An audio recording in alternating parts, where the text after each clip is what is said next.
কলসি দিয়ে ভগবানের চরণে একবার সেবা দাও। ওই ভগবানকে সেবা দেওয়ার আগে বাড়িতে যে জলজান্ত ভগবান আছে তাদের সেবা করতে হবে। ভালো করে যারা আমার ইয়ং জেনারেশনের ভাই বোনেরা বসেছো কীর্তন শুনতে, তাদেরকে বলছি, আমার যারা মা বাবারা রয়েছে তাদেরকেও বলছি, যারা মধ্যবয়স্ক আমার বন্ধু বান্ধব রয়েছে তাদেরকেও বলছি, এই শ্রাবণ মাসে বাবার মাথায় জল ঢেলে লাভ নেই। নিজের বৃদ্ধ বাবার মুখে এক গ্লাস জল দাও, তাহলে ভোলেনাথ আরো বেশি খুশি হবে। লাখো লাখো টাকা খরচা করে ডিজেতে তাল দিয়ে ভর হার ভোলেনাথ পার করেগা, গাঁজা বাবা পার করেগা, ওইটা না করে যদি যে মা জন্ম দিয়েছে, জন্মে জন্মভূমিশ্চ স্বর্গাদপি গড়ীয়সী পিতা স্বর্গ পিতা ধর্ম পিতো হি পরমন্তপ প্রীতোড়ি প্রীতিমা পরনে প্রিয়ন্তে সর্বদেবতা। যদি মা বাবাকে একটু সেবা দাও তাহলেই তার সেবা করা হবে। আজকে ভেবে দেখো মা, যে দেশে আমার জন্ম বিবেকানন্দের, যে দেশে জন্ম মাদার তেরেজার, যে দেশে জন্ম মাইকেল মধুসূদন দত্ত, কবি সুকান্ত, কাজী নজরুল ইসলাম, বন্দে আলিমিয়া, ঈশ্বরচন্দ্র বিদ্যাসাগর, রবীন্দ্রনাথ ঠাকুর, কত জ্ঞানীগুণীর কথা বলবো। যে ভারতবর্ষের মাটিতে, যে বঙ্গভূমির মাটিতে আমার চৈতন্য মহাপ্রভুর জন্ম, সেখানে কিসের আশ্রম হওয়ার কথা? হরির আশ্রম, আনন্দ আশ্রম, নামের আশ্রম। কিন্তু সেই ভারতবর্ষের মাটিতে অগণিত বৃদ্ধাশ্রম দেখা যায়নি। তাই গৌর হরি বল। কেন? প্রশ্নটা হচ্ছে আমার এখানে, এই কি আমাদের চৈতন্য মহাপ্রভু শিক্ষা দিয়েছেন? এই কি সনাতনী মানুষের বিচার বন্দনা? যেখানে মহাপ্রভু শিখালেন মা বাবাকে ভালোবাসো, মা বাবার চরণেই স্বর্গ। যে মাটিতে আমার নদিয়ার চাঁদ গৌর হরি এলেন, যে বঙ্গভূমির মাটিতে কত সাধক মহাজনী, কত জ্ঞানী গুণী কবিরা জন্মগ্রহণ করে গেছে, সেই বঙ্গভূমির মাটিতে দেখতে গেলে কোনো ভালো কিছু তৈরি হচ্ছে না, শুধু হচ্ছে বৃদ্ধাশ্রম। বলুন বাবা, ঠিক না ভুল? কিসের জন্য? না, যে ছেলেকে পেটে ধরে মানুষ করলাম 9 মাস 10 দিন, সেই ছেলে বড় হয়ে বাবা মাকে ভাত দিতে পারে না, এক মুঠো মাকে পাঠিয়ে দিচ্ছে কোথায়? বৃদ্ধাশ্রম। রাগ করবেন না বাবা, কথাগুলো অপ্রিয় সত্য হলেও কিন্তু সত্য কথা। হায়রে কলি হতজি, বেঁচে থাকতে এক মুঠো ভাত দিলি না মায়ের মুখে, আর মরলে নিমন্ত্রণ করে খাওয়াও পারার লোকে। কি গো মা, তাই না? আগে নয় চাল কিনতে হতো মা, এখন তো ফ্রি অফ কস্ট পাই। কি পাই তো সবাই, যেটুকু না যেটুকু পাই। তাহলে সেই মোটা চালের ভাত কি মাকে একটু দেওয়া যায় না? যে বঙ্গজননীর গান আমরা সবাই মিলে ছোট থেকে গিয়েছি, মায়ের দেওয়া মোটা কাপড় মাথায় তুলে নেড়ে, ভাই আজ কোথায় সেই দান? তাহলে মাগো, বেঁচে থাকতে এক মুঠো ভাত দিলে না মায়ের মুখে, আর মরলে নিমন্ত্রণ করে খাওয়াও পারার লোকে। পুজোয় তোমার সাপারি সুট, বইয়ের স্বর্ণ কাতান, হায়রে কলি হত জীব, মায়ের পরনে জোটে না একখানা পড়ার সাদা থান। তাই গৌর হরি বল, হরি বল। তাহলে যে কলিকালে আনন্দ আশ্রম, নামাশ্রম, প্রেমাশ্রম হয় না, যে কলিকালে বৃদ্ধাশ্রম হয়, সেখানে মাগো ভগবানকে নামিয়ে কিভাবে হরিনাম সংকীর্তন হবে? তাই সকল যারা এখানে বসে রয়েছে সকলকে বলবো, মা, একদিন আমাদেরও বয়স হবে। আজকে কারোর মা আছি, কাল কারোর শাশুড়ি, কাল কারোর ঠাকুমা হব। তাই সকলকে বলছি, মা, সময় থাকতে এই মান আর হুঁশটাকে জাগাতে হবে, মনুষ্যত্বটাকে জাগাতে হবে। আগে মানুষ হও, তবে মোর মিলবে ঠিকানা। আগে মানুষ হও, তবে মিলবে ঠিকানা।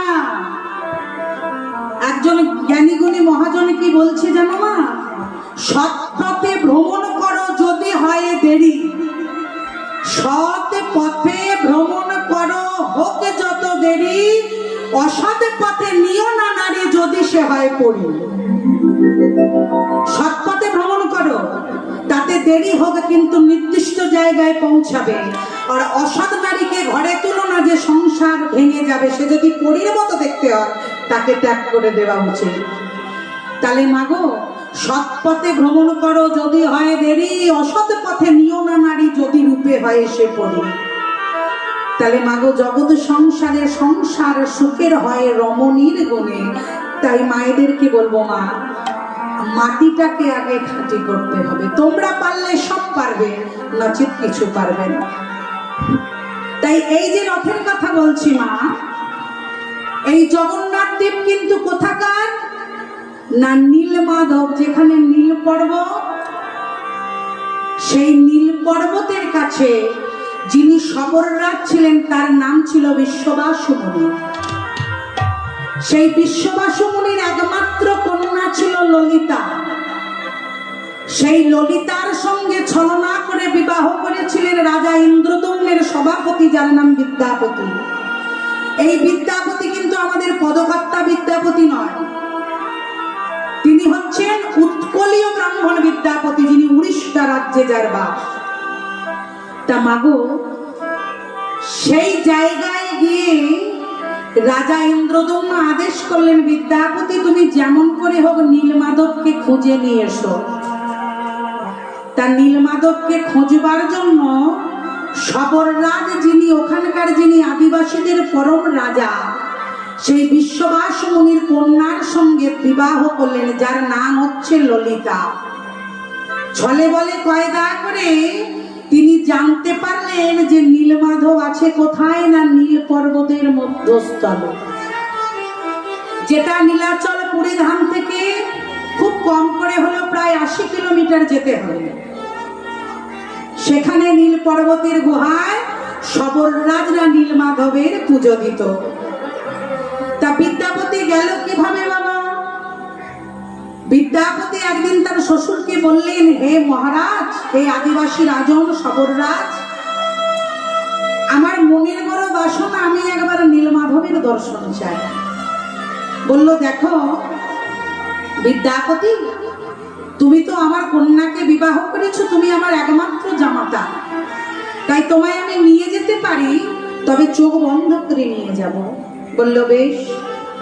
চোখ বন্ধ করে নিয়ে গেল, কিন্তু কিরকম দেখুন, বুদ্ধির সঙ্গে কি পারে, ওই জন্য বলে মানুষের বুদ্ধি। বিদ্যাপতি কি করলেন, দুটি পকেটে ভরে রবি শস্য নিলেন, তার মানে হচ্ছে সরষের দানা। আর সময়টা ছিল হচ্ছে এরকম বর্ষাকাল। বিদ্যাপতি কি করলেন, ওই চোখ বন্ধ করে যেতে যেতে দুটো পকেটে ছিদ্র করে ফেললেন। পকেটের ভেতর হাত ভরে ভরে যাচ্ছে না, পকেটের ভেতরতে কি পড়তে পড়তে যাচ্ছে, কি আছে, সরষে। এবার সরষে দেখবেন যেখানেই পড়ুক না কেন বাবা, ওর জন্য মাটিকে বেশি উর্বর হতে হয় না, এমনি গাছ গজিয়ে যায়। তাই বা সেই রাস্তায় পৌঁছিয়ে যখন চোখের বন্ধন খুলে দিয়েছে, তখন তাকিয়ে দেখছে একটা উজ্জ্বল জ্যোতি। আর যেই জ্যোতিখানি দর্শন করেছে নীলমাধব কোথাও।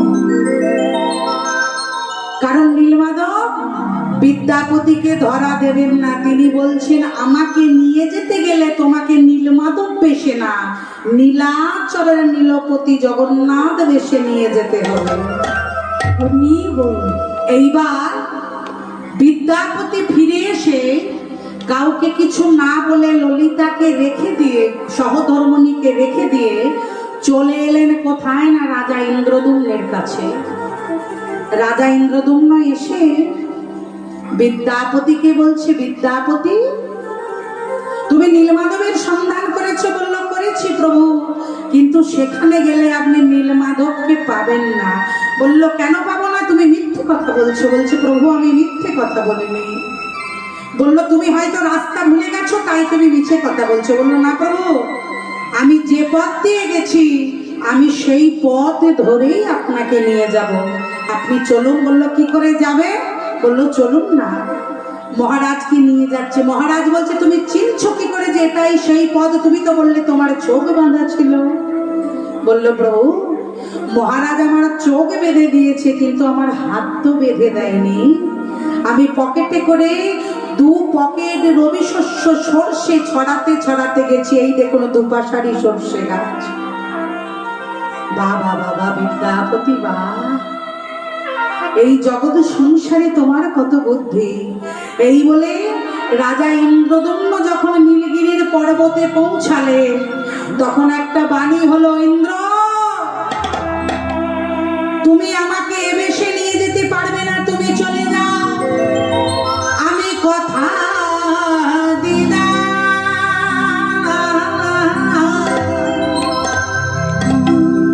আমি জগন্নাথ হয়ে যাব কাছে।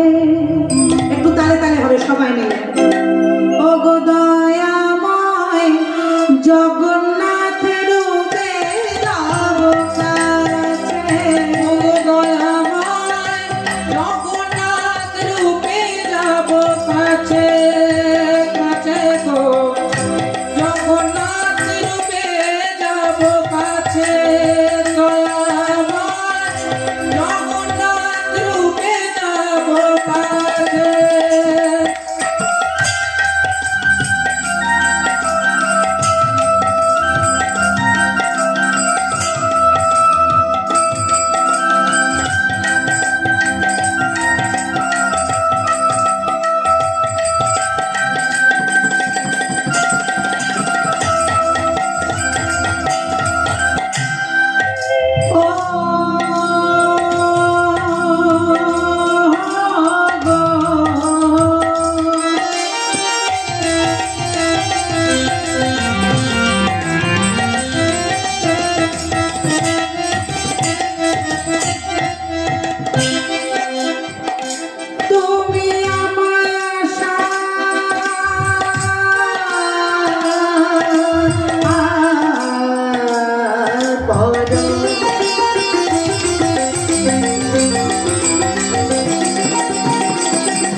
ইন্দ্রদম্নের কাছে আসবো বলে কথা দিলেন। এইবার রাজা ইন্দ্রদম্নের কাছে যখন জগন্নাথ বলে আসবো বলে কথা দিলেন, রাজা ইন্দ্রদম্ন মন্দির প্রতিষ্ঠা করলেন। প্রথমে মন্দির প্রতিষ্ঠা করলেন। মন্দির প্রতিষ্ঠা করবার পর রাজা ইন্দ্রদম্ন একদিন স্বপ্নয় আদেশ পেলেন। কি স্বপ্নয় আদেশ পেলেন? যে এ জগতে আমি এ রূপ ধরে নয়, সবাই আমার কৃষ্ণ রূপ দেখেছে, রাম রূপ দেখেছে, নারায়ণ রূপ দেখেছে, কিন্তু আমি যাব সবর রাজ্যের আদিবাসী ভগবান শ্রী জগন্নাথ, যিনি জগতের নাথ হয়ে। তাহলে কিভাবে যাবে না, রাজা ইন্দ্রদম্নকে বললেন তুমি প্রদক্ষিণ করে দেখো এই সবর রাজ্যে এমন 3টি নিম বৃক্ষ রয়েছে যার দ্বারা তুমি আমার মূর্তি নির্মাণ করো। আমরা শুনেছি যে পুরীতে যে সমুদ্র বয়ে যায়, সেই সমুদ্রে কাঠ ভাসতে ভাসতে এসে জগন্নাথ দেবের কলেবর সৃষ্টি হয়েছিল। দাদা ভেতরে সিটি মারছে, একটু কমাতে হবে গেমটা। তাহলে সেই যে কলেবর 3টি গাছের গুড়ি, সেই গাছের গুড়ি 3টি কার? কি গাছ মা? নিম গাছ। তবে যে সে নিম গাছ হলে হবে না, এগুলো জেনে রাখতে হবে মা। যে সে নিম গাছ হলে হবে না, সেই নিম গাছের মধ্যে 7টা কিংবা 9টা ডাল থাকতে হবে,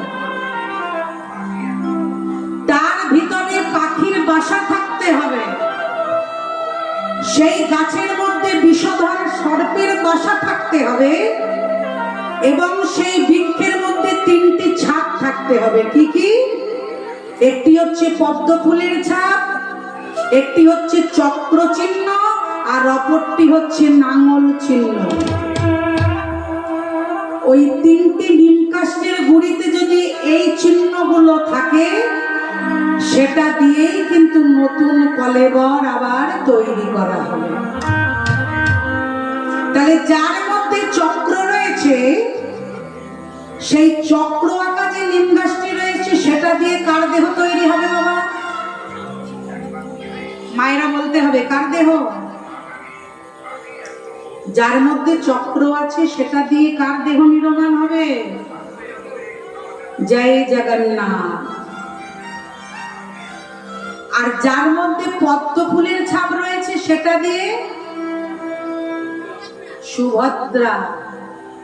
আর যার মধ্যে নাগল চিহ্ন রয়েছে সেটা দিয়ে দাদা বলরাম। এইবার ওই কাঠের গুড়িকে কিসের দ্বারা কাটা হবে? সবাই তো কাটতে পারবে না।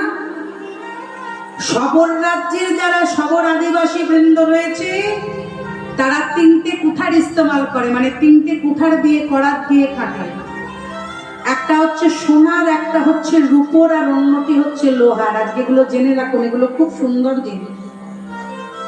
পুজো করার পর যখন কাটা হলো, ওই যে সবর রাজ্য নীলমাধবের মন্দির, সেখান থেকে কাঠটা কিন্তু কোনো রথে করে নয়, কোনো হাতির পিঠে চড়ে নয়, মানুষের কাঁধে কাঁধে আসবে। তাহলে কত লোক লাগে এবার বলুন, আপনারাই চিন্তা করুন। নীলাচল পর্যন্ত যে নীলমাধব থেকে পর্বত থেকে যে নীলাচল পর্যন্ত আসবে, ওই রকম লম্বা লম্বা সারি সারি লোক সারা দিন রাত দাঁড়িয়ে আছে ওই কাঠটাকে শুধু নিয়ে যাবে বলে। কারণ ওই কাষ্ঠ দ্বারা জগন্নাথ, সুভদ্রা আর বলভদ্রের কলেবর নির্মাণ করা হবে।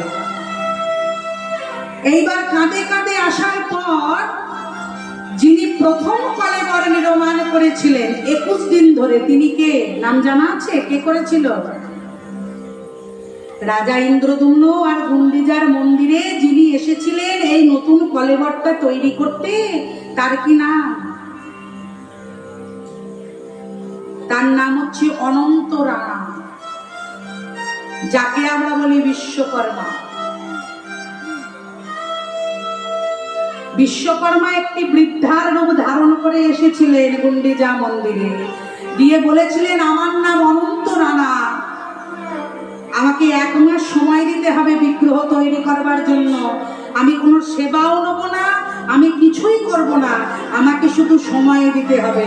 কিন্তু 21 দিনের মাথায় যখন ঠুকঠাক শব্দ বন্ধ হয়ে যায়, রানী গুন্ডিজা মনে মনে ভাবে যে যিনি কর্মকার, যিনি তৈরি করছেন, তিনি মনে হয় পালিয়ে গেছেন। দরজা যখন খুলে দিল তখন দেখলেন জগন্নাথের কলেবর তৈরি হয়েছে, চোখ আছে, তাতে ভ্রু নাই, পলক নাই, তাতে দুটো বাহু আছে, তার হাতের আঙুল নাই, দিয়ে তার নাম কি হলো ঠুটো জগন্নাথ। কিন্তু মাগো এর পিছনেও একটা কাহিনী আছে। ভগবান যে বড় বড় চোখ, তার হাত নাই, দেহটা কালো, দেখে যেন মনে হচ্ছে পোড়া রুগী। কি বাবা, তাই না? এত কালো দেখে মনে হয় পুড়ে ঝলসে গেছে। এটার কারণ জানতে গেলে ভগবান শ্রীকৃষ্ণ যখন রাধারানীকে ছেড়ে দিয়ে মথুরায় চলে এসেছিলেন, সেই রাধারানী তখন সখীদের সঙ্গে বিরহ কথা কইছিলেন। এমন সময় ভগবান শ্রীকৃষ্ণ মনে মনে ভাবছে যে রাধারানী তো আমার বিহনে মরে যাবে, তাই দর্শন করতে গেলেন। এমন সময় সুভদ্রা বলছে, দাদা তুমি যেও না, যে বিরহের কথা রাধারানী এখন শুরু করেছে, সেই বিরহের তাপ তোমাকে ঝলসে দেবে। তখন গোবিন্দ বলল, দেখি তো কেমন বিরহ। যেই দরজাটি খুলে দিয়েছে, এত গোবিন্দের বিরহের তাপ, আগুন এত প্রকার ঝলসে গেল যে সুভদ্রা এবং আমার ভগবান শ্রীকৃষ্ণ, দাদা বলরাম, তিনজনাই পুড়ে গেল।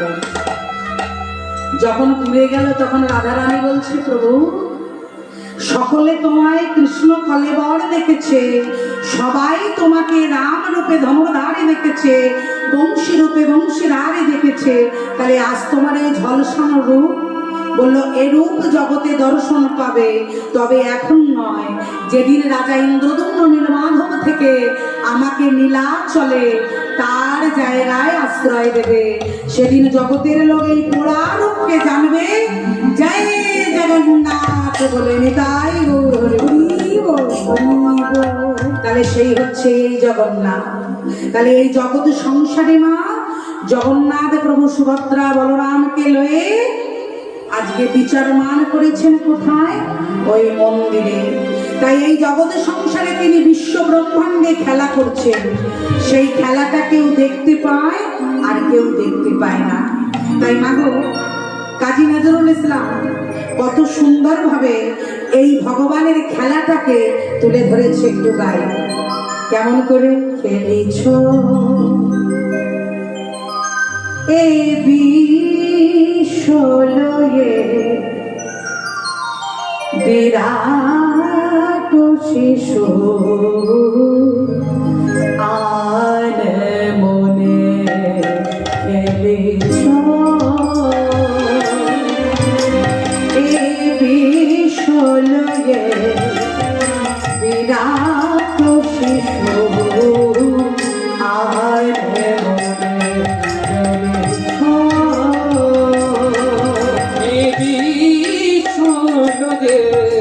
বিরাট শিশু মান মনে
নিরজনে প্রভু নিরজনে দেবী চরণে বিরাট শিশু প্রাণ মনে খেলিছ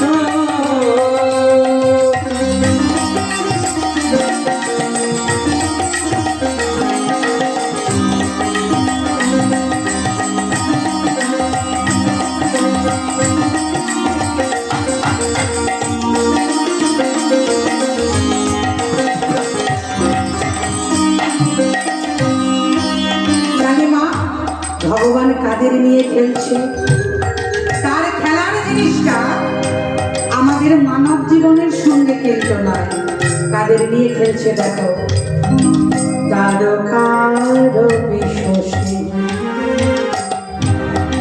গেল না তব এই উদাসী পড়িয়া রয়েছিলাম পায়ের কাছে রাশি রাশি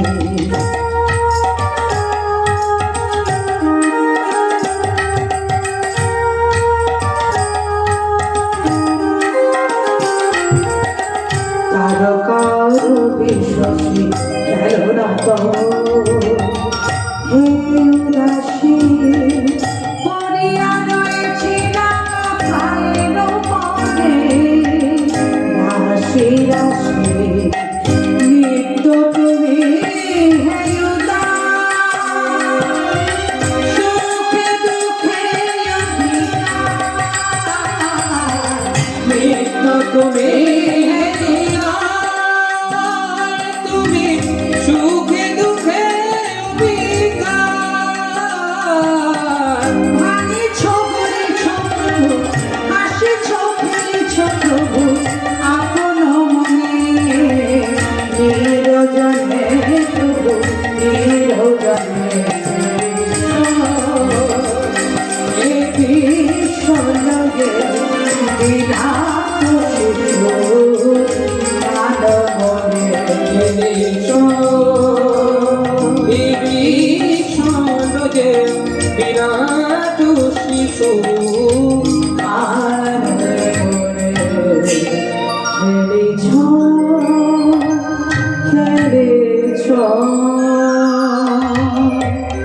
তাই প্রভুই আমার কি করছে ওগো খেলো ইতে খেলায় আজি অবতরে ধামে খেলইতে খেলাজি অবতরি না খেলো ইতে খেলায় আজি অবতরে ধাম খেলইতে খেলাজি অবতরি না আরে জগন্নাথ সুভদ্রা হইল বলরা ওই জগন্নাথ সুভদ্রা হইল বলরা আমার জগন্নাথ সুভদ্রা হইল বলরা ওই জগন্নাথ সুভদ্রা হইল বলরা বলি জয় দাও জয় দাও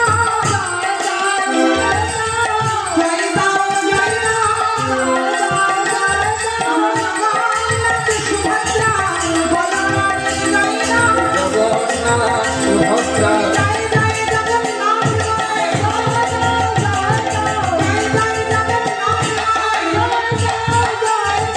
জয় জয় জগন্নাথ বলে জয় জগন্নাথ বলে জগন্নাথ সুভদ্রা আদি বলরা ওই জগন্নাথ সুভদ্রা আজ বলরা এইবার মা গই আষাঢ় শুক্ল পক্ষ তিথি ধরে তিথি ধরি আজ আমার জগন্নাথ যাবে মাসির বাড়ি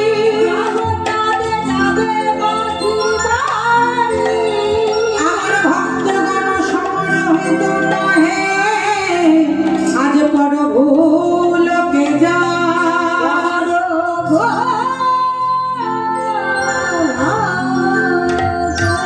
আবার সেই জগন্নাথের প্রসাদে বাবার লাগি আমার পুরীর ভূমিতে ধুলাই দেয় ভক্তগণে গজানরি ওই ধুলা মেখে সর্বভক্ত আজ পায় আজ জগন্নাথ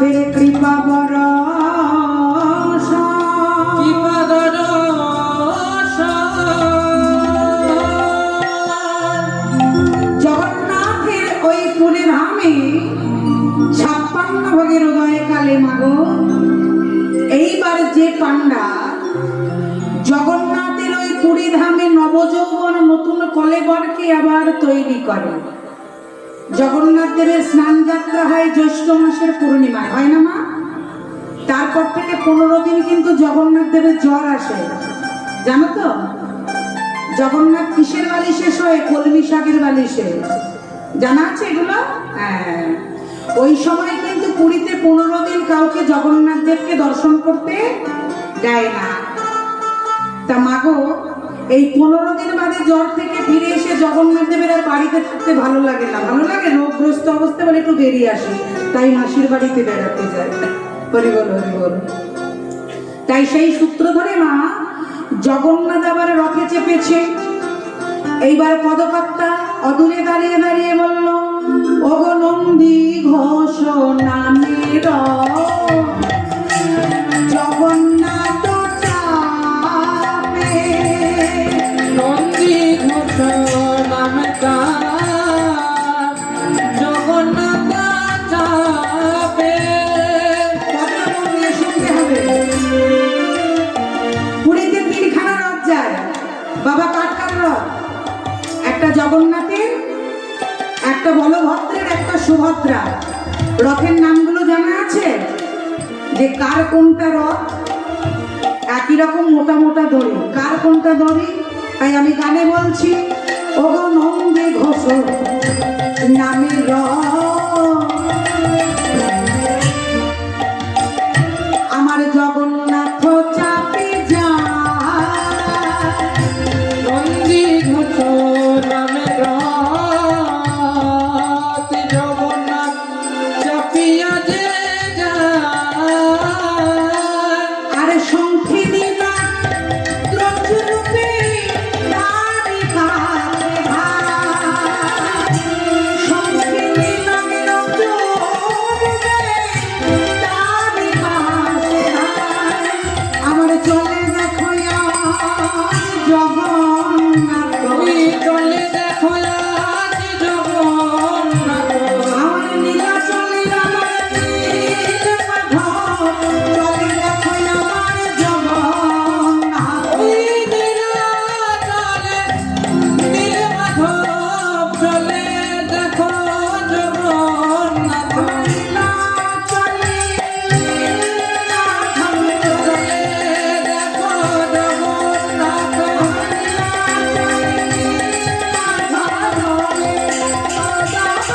ওই নীলা চলে নীল মাধব, ওই নীলা ওই নীলা চলে নীল মাধব, ওগো নীলা চলে নীল মাধব। শঙ্কচূড় লাগে রচু হইল যেতা,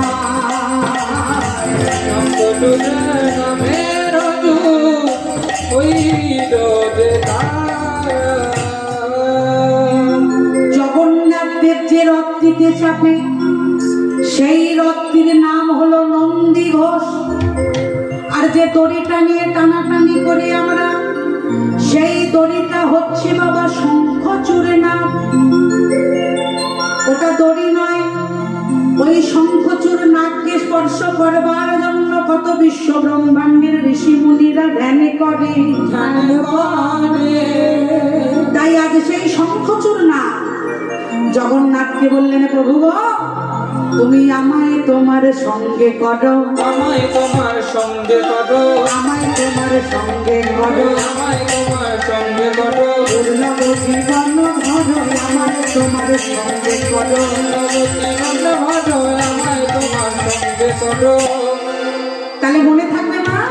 আস্তে আস্তে আস্তে সবসময় বাজিও না। মায়েরা বলো জগন্নাথ দেবের যে রথটির নাম কি বললাম? তবে তো বুঝবো, কীর্তনটা শুনছো, আমি তো আবার ভুলে যাই।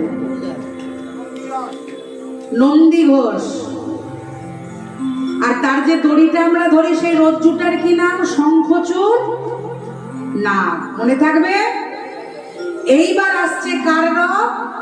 এইবার আসছে বলভদ্র মানে দাদা বলরামের রথ। দাদা বলরামের রথের নাম কি? হ্যাঁ, তালধ্বজ রথ চাপি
বাসুকিনাথ হইল দেখো তার রৌদ্রতা। তাহলে দাদা বলরামের যে রথটি তার নাম হচ্ছে তালধ্বজ, তার যে দড়িটা সেই দড়িটা হচ্ছে বাসুকিনাথ। জগন্নাথ দেবের দড়িটার নাম হচ্ছে শঙ্খচূড় নাগিনী, দাদা বলরামের দড়িটার নাম হচ্ছে রথের বাসুকিনাথ। জগন্নাথ দেবের রথের নাম হচ্ছে নন্দীঘোষ, দাদা বলভদ্রের রথের নাম হচ্ছে তালধ্বজ। এবার বাকি রয়েছে কে না সুভদ্রা।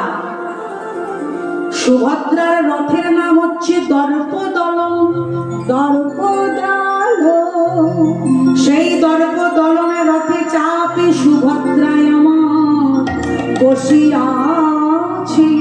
বসিয়াছে আমার শঙ্খচূড় নাগ রজ্জু রূপে উপস্থাপন হইল তাতে হইল তাতে। তাহলে সুভদ্রার যে রথ তার নাম হচ্ছে দর্পদলন। দর্প শব্দে অহংকার, অহংকারকে চূর্ণ করা। এই রথের কটি করে বাবা দেহের কাঠ 206টা করে, অর্থাৎ আমাদের মানব দেহে দেখুন 206টাই হাড় আছে, আছে না? একটু বিজ্ঞানসম্মত ঘাটলে দেখবেন 206টি হাড়। তাই সেই 206টি কাঠ দিয়ে কিন্তু রথ নির্মাণ করা হয়েছে। ভগবান জগন্নাথের রথের হচ্ছে 16টি চাকা, দাদা বলরামের হচ্ছে 14টি এবং সুভদ্রার হচ্ছে 12টি চাকা। তাহলে দেখুন পুরীর জগন্নাথ ধামে ভগবানের কি অপূর্বভূত লীলা। ভগবানের লীলা বোঝায় আজি বড়দায় ব্রহ্মায় আগে দেবে গণ যারে ধ্যানে নাহি পায়। জগন্নাথই বা কে আর কৃষ্ণই বা কে? বলছে এতে চাংস কলা পুংস কৃষ্ণস্তু ভগবান স্বয়ং ইন্দ্রবাদী ব্যাকুলাং লোকাং মিরয়ন্তি যুগে যুগে। এ জগতে যা কিছু রূপ দেখতে পাচ্ছ, চণ্ডী, কালী, চামুণ্ডা, শিব, হর, পার্বতী, গৌরী, সবার মধ্যে আমার ভগবান আছে। তাহলে ভগবান কারা পায়? ভক্তি আছে যার, ভগবান হয়ে আজি তার। তাই তো জগন্নাথে বললেন ভক্ত আমার মাতা পিতা, ভক্ত আমার গুরু। আমার লোককে ভক্ত আমার মাতা পিতা, ভক্ত আমার গুরু। তাই তো ভক্ত রেখেছি তার সকল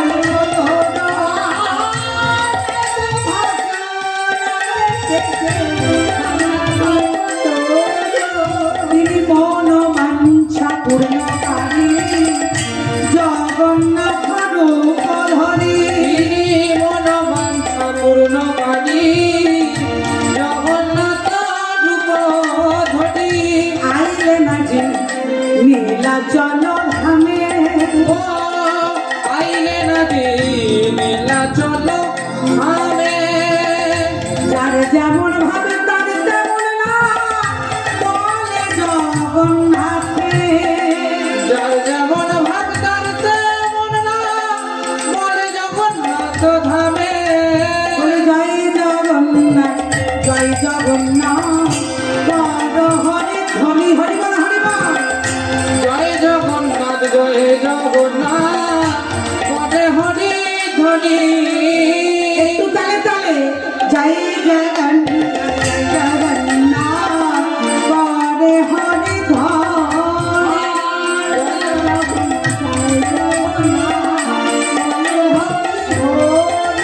আমার ভক্তগণের প্রেমানন্দে বড় হরি ধ্বনি।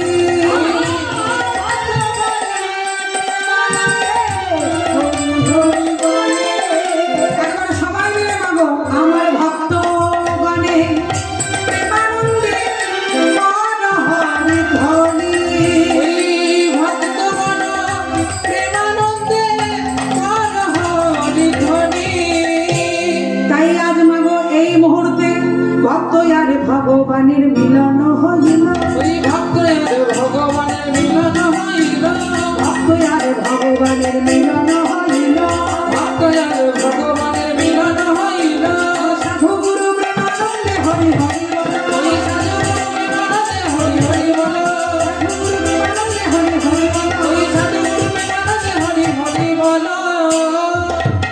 এইখানেতে রইল আমার লীলার মাধুরী, লীলার মাধুরী